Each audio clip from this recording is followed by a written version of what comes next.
Hey guys, welcome back to Medical Coding with Blue. Today's episode is all about mistakes new medical coding job seekers are making.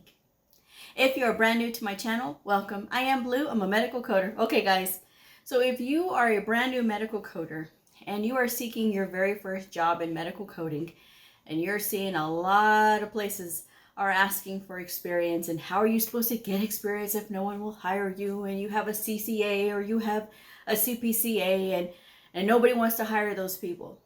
They do hire them, okay? And I'm going to talk today about some ways to kind of, work with this, okay?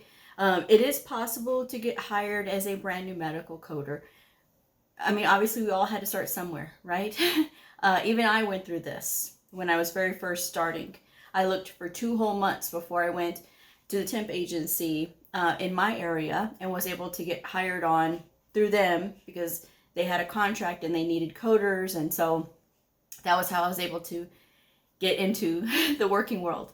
But here's the thing, guys. A lot of times people are relying on recruiters from these companies that are always hiring for like mass amounts of people all the time. And that's not what you want to waste your time on. Recruiters, when they're looking for people, for medical coders, they are looking for experienced medical coders. They are almost never looking for somebody that's brand new. A headhunter's job or a recruiter's job is to fulfill the request of their client, which is that they want somebody who has experience and, that's what they're looking for. So you're really wasting your time when you try to connect with these recruiters from these agencies, because they're not designed to help you, okay? So just stay away from those people, because those people are just, again, they're not meant to help you. And they're really going to waste your time because they don't have to respond to you. And I see a lot of them don't respond to new people when they're sending them their resumes, because I see it all over LinkedIn. And then I see those new people complaining very loudly about, oh, this recruiter didn't ever call me back, or I talked to this recruiter and they don't want to help me, because again, they are looking for experienced people because they want to get paid. Okay, they're not going to get paid sending the client somebody that they don't want. All right, so that's just something that you have to know. So stop wasting your time with these recruiters for these big companies, and you see them all over LinkedIn. I don't want to say names because that's sort of advertising for them, and I'm not. I don't like them. I personally don't like whenever a recruiter tries to friend me on LinkedIn. I always block them because you're wasting my time. I've had them try to say before, oh, well, do you want to join? No. I'm quite all right. So with that said, first, avoid those recruiters and stop reaching out to them to help you, because they won't, guys. They won't. What you have to do is you have to start looking at the job listings yourself. Oh, I've applied all over Indeed and it's just this, it's just that. You need to look in your area first. Your area, your local area. For your local hospitals, a lot of the major cities have a medical center, right? With tons and tons and tons of medical offices and hospitals and things like that. Then you need to look on their job listings page and see what kind of jobs are they offering. And that's where you're going to start looking, because sometimes they're not always called medical coders. Medical coding positions are not always called medical coders. Sometimes they're called revenue cycle technicians, or sometimes medical records technicians. So there's a lot of different names that medical coders are called. So a lot of times when new coders are out there, they're just sort of blindly going on medical coder, and they're not looking at health information technician, which I've seen some of those. Oftentimes the people that write these job listings are not even coders. And you can tell it's somebody just in HR because of the way that it's written, and you can tell who wrote it, who if they know what they're talking about versus not knowing what they're talking about. Because sometimes you will still see them ask for the candidate must know ICD-9, which we haven't been in ICD-9 since 2015. So that is way outdated. But with that said, that's where you have to start looking, all right? And you have to broaden your search. So looking for alternative positions, not just coding, but looking at alternative positions that are going to utilize your coding know-how is where you want to start. not just apply anywhere and just do anything, or like a secretary. Never apply for secretary, receptionist, scheduler, or any of those things. Secretary, receptionist, scheduler, these are all very important positions, but they will not utilize your skill in coding. So for some places, it may be a little bit, maybe a while for you to be able to get in, but you don't want to lose your skill. And what you have is valuable skill. So you want to make sure that when you are seeking this job, that you are looking for these alternative positions that you can get into. There's medical billing that you can always start in. Oftentimes medical billers do not have to have experience. You just have to have a high school diploma or a GED. And then you go strolling up in there with your newfound medical coding certification. And so who better to hire than you? There's somebody that has already been trained on the medical coding aspect. You're going to know beforehand about when you send in a claim, hey, maybe this one might need a modifier. So that buck is going to stop with you. So then you're going to be able to know, okay, well, I can help here. All right. And so that's a good way to be able to sell yourself in these positions. Hey, you know, I'm newly certified and I'm interested in pursuing medical billing at the moment. You never talk about, oh, I want to be a coder, because they won't hire you. But even if you say, hey, I'm interested in the revenue cycle, I would like to be able to utilize my skills here. Hey, this is somebody who may be interested in the revenue side. And so you want to kind of keep what your goals are sometimes to a minimum when it comes to these alternative positions. Otherwise, you won't be able to get in anywhere, okay? But getting in through medical billing, there's nothing wrong with it. There's a lot of medical coders who start their journey there. And before you say, well, Blue, I didn't go to school all these years to be or all this time to be a medical biller. I went to be a medical coder. I understand that, but you're trying to get started in the industry, okay? So it's just an alternative. If you don't want to pursue medical billing, then don't. If you don't want to take my advice, even though I've been there, done that, got a t-shirt, been in the industry since 2008, if you don't want to take my advice, then don't, my darling. You don't have to. But what I am trying to do is help you, okay? So you don't want to do medical billing. So let's just say, what about prior authorizations? Prior authorizations is another medical coding where you can use your skill place, right? Because you are going to see the documentation. You are going to see the codes that are being, selected or submitted or whatever to the insurance, so that you can call the insurance and see if they'll approve a procedure to be done on a particular patient. The doctor wants to do a particular procedure. That is a good way to utilize your skill without having to have that pressure of already working as a coder, okay? You'll be able to use your guideline skills and everything else that you have amassed in your time in school, okay? So it's a good stepping off point and to getting in the door somewhere, all right? So that's just another one. That's prior authorizations, okay? You can do that. There's also HCC or risk adjustment coding. Now, I'm going to caution y'all on this one, and do not get upset with me, okay? Here's the thing. HCC, risk adjustment coding, is only diagnosis coding. Now, before you get excited and you say, okay, that's perfect for me because I want something easy. No. You want to make your stay with HCC or risk adjustment coding very short, like 6 months and less time, okay? This is going to get you exposure to the electronic medical record. This is going to get you exposure to the records and being able to abstract diagnoses, all right? Which means selecting diagnosis codes. You do have to know your pathophysiology, which a lot of people don't talk about that, but you do need to have that because all of the information that is being collected for HCC is for statistical purposes. You need to be able to know what you're looking at. And so that's just one of those things, but whatever.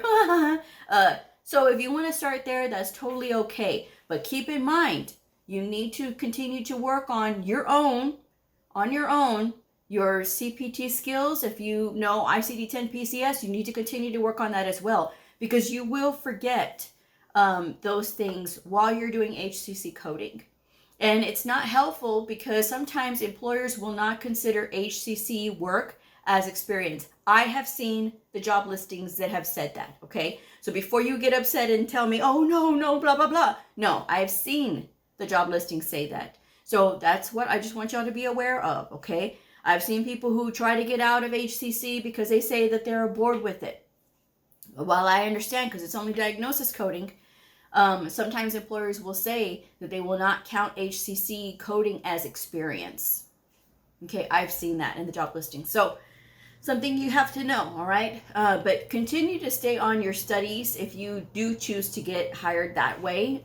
It's very important because, again, you don't want to forget what you've learned in the school, okay? And you can still continue to look for other jobs while you have that job, so that way, if another opportunity presents itself, you can go after it.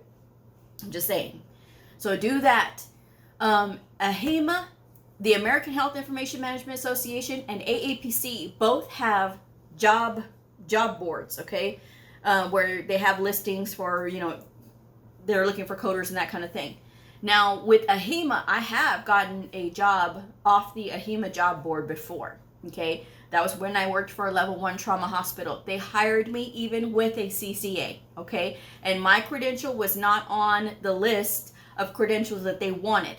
The difference between me and other candidates was, number one, I know how to talk about my skills and the things that I was already proficient with, which was I had a variety of clinical coding background. I also had a same-day surgery coding background. So that was what put me like, okay, at the head of the pack. And I had a really good resume. Now we'll get into the resume here in a minute. But I will say this. Checking out the job boards is very important.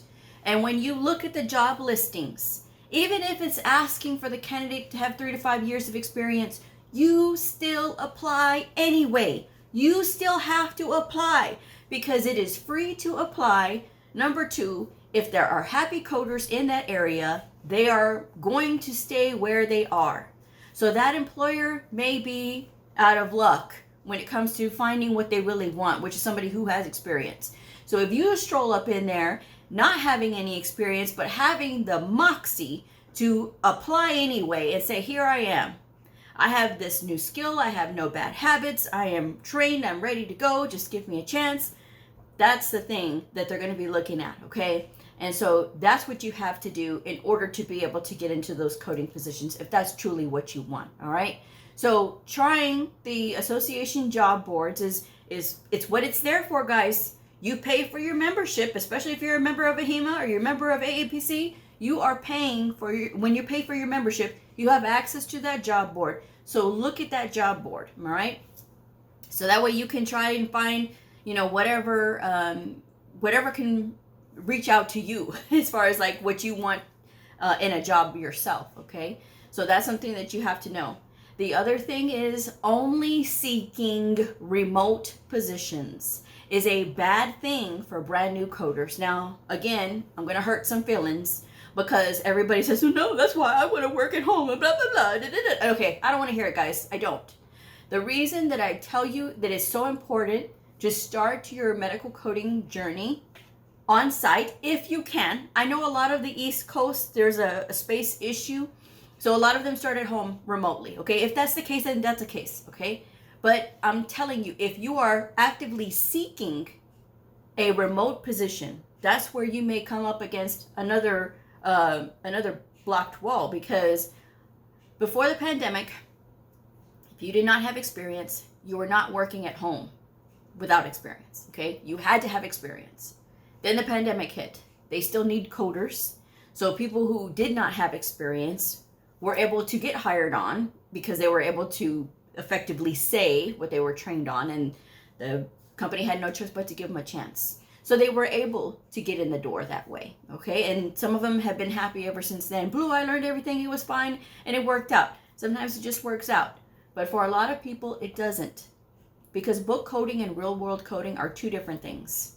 And when you are at home by yourself, and what you're facing is something different from the book, that's when it can get really scary really fast, because it's just like, uh-oh, I don't know what to do now. And you can't keep calling the people with questions and things like that. So that's why I say it's very important to have that mentorship of other medical coders when you are just starting, even if it is just for a short time, 3 months or less. And sometimes when they're doing remote hiring for remote coders, they will have you train on site and then send you home. That's okay. Even I'm comfortable with that. That would be a lot better than you just being thrown into the deep end of the pool. You know, even though I do think that sometimes for the shaping process, it is important for veteran coders to do that to new coders, to just throw them in to the deep end of the pool and let them swim. Let them swim, because it is about making coders strong.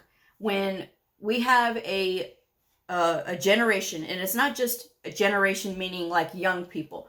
I'm talking about a generation of coders that are coming in to sort of fill in, you know, for the people that are retiring now and things like that. And when they are coddled so much that they can't critically think, which is what happens because the school doesn't teach them to critically think, and they push them through like cattle to hurry up and get to the school so they can collect all this money and that kind of thing. And that's wrong. But people are going along with it because sometimes they just don't know any better. And what happens is when they get out, and these new coders get out in the real world after they've been cattle herded through these schools and not taught to critically think, then all of a sudden they're floundering.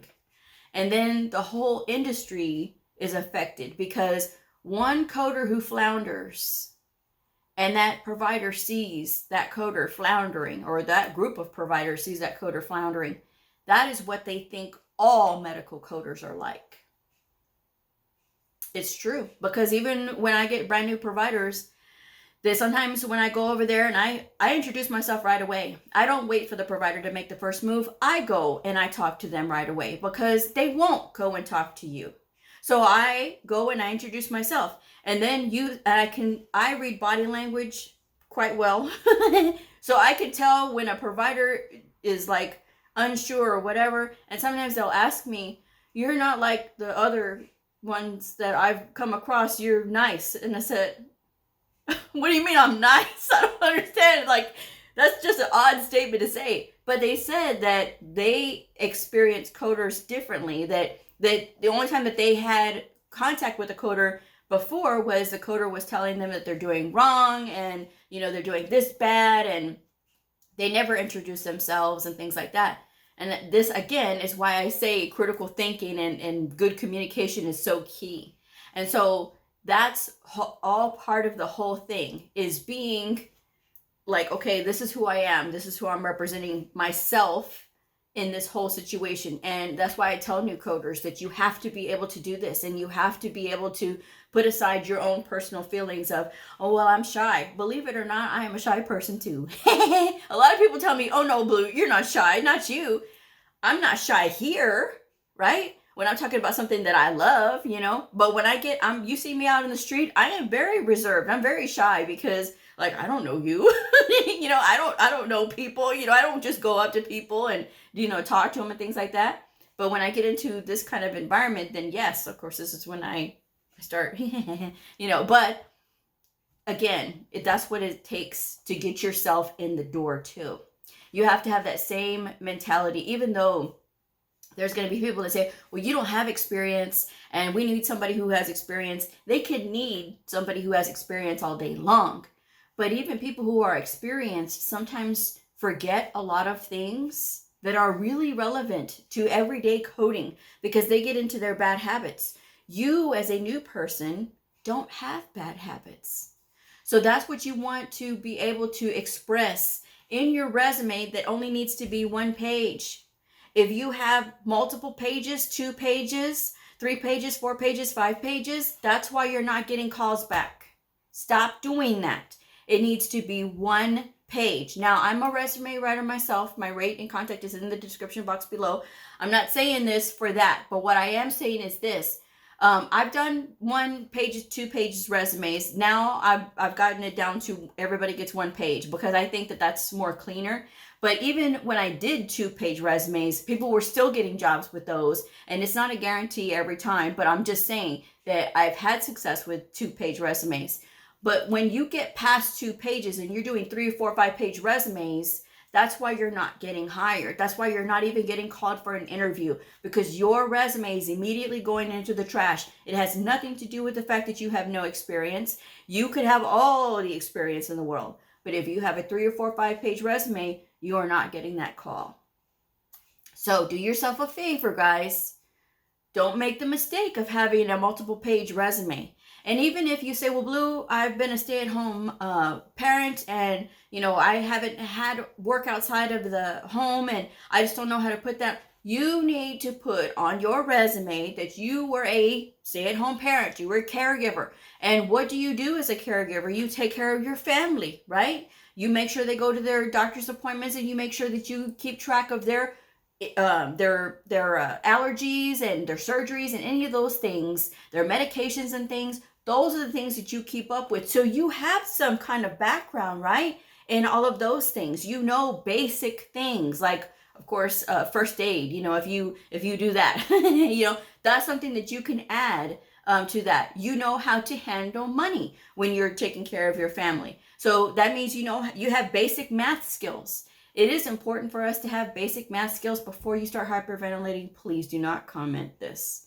I don't know, there was math in this. No, guys, there's not math, like heavy, deep math, but you do need to have some kind of basic knowledge of math, especially if you start off in billing. But billing, remember, it's all formula math. So all you have to do is just plug numbers in. It's already all calculating itself. So don't worry about it, but you do have to have that basic knowledge. So that's just something that you have to know, all right? But that's something that you can add to your resume. And then you're going to add on your skills all the things that you learned in the school, okay? And we don't need to know that you're organized, that you're a team player. If you have organized and team player on your resume, on your skills list, if I'm the hiring manager, your resume is going in the trash, because that's not a skill that is what I need to know. Your skills are your hard skills. Those are like that, ICD-10-CM, CPT, ICD-10 PCS, if you know that, Hicks Picks. Those are the things that they're looking for. And you can find that information too in the job listings, okay? On the specific things that they're looking for in a coder. So you want to make sure that if you have that training, because you having that training means that is your skill, okay? Not that, oh, I don't have experience. Stop talking about the experience that you lack. Start highlighting the things that you do know coding. And if you want to get in so bad, guys, you will apply. And it will be hundreds of resumes that you will put out, hundreds of applications that you will put out. And I don't say this to discourage you. I say this because this is the reality, guys. The person that is persistent and that doesn't give up is the person that gets the call. The person who puts out 3 to 4 and expects a miracle with those 3 to 4. Or the person that is out there on Facebook and LinkedIn complaining that, oh, no one wants to give me a chance because I have a CPCA, and nobody wants to give me a chance because, I don't have experience. All that belly aching when you could be putting that energy and putting it towards applying it at more places.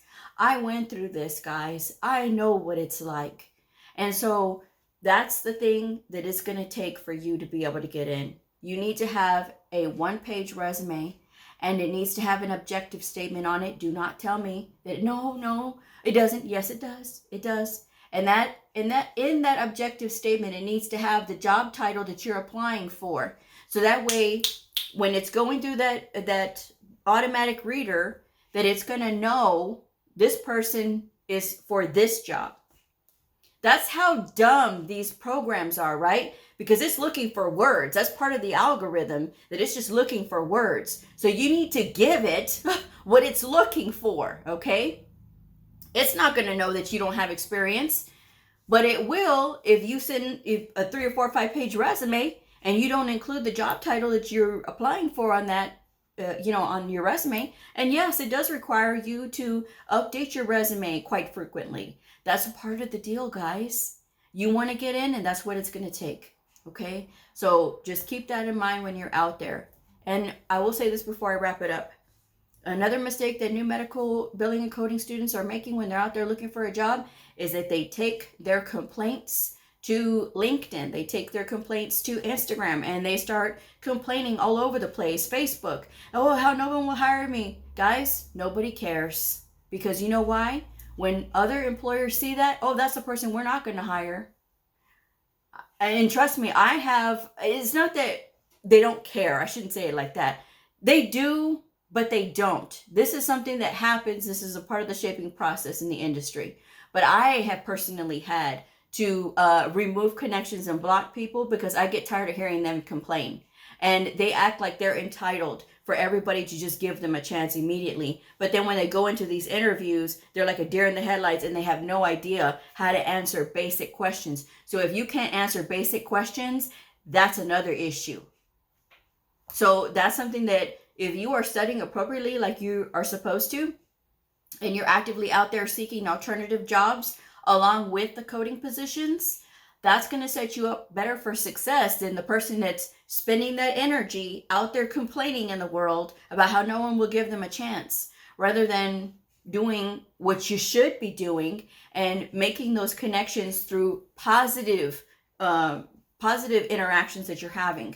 You know, again, there's been one on LinkedIn that I was talking about before everybody figured it out, contacted her, and it was a whole thing. But guys, people out there share positive stories, and this person is now working actively, and they haven't had their credential for long either, okay? But because they knew that they had to put out this effort, and they put out hundreds of resumes and applications before they got movement on getting a call back. So it is possible, guys, okay? Do not give up.